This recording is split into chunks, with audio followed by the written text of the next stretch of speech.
এগুলো আমি একটু সিদ্ধ করে পানিগুলা ঝরিয়ে নিলাম। এখানে দিয়ে দিলাম পেঁয়াজ, রসুন, কাঁচামরিচ, হলুদ, লবণ। এগুলো একটু ভেজে এরপর আমি সিদ্ধ করা শাপলাগুলো দিয়ে ভালোভাবে ভেজে নিব।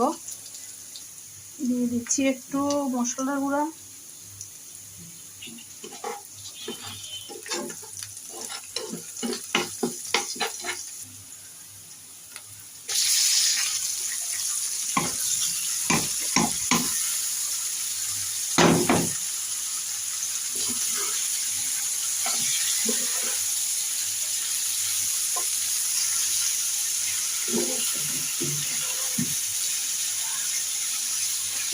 এভাবে কে কে শাপলা মাছ পছন্দ করেন কমেন্ট করে জানাবেন।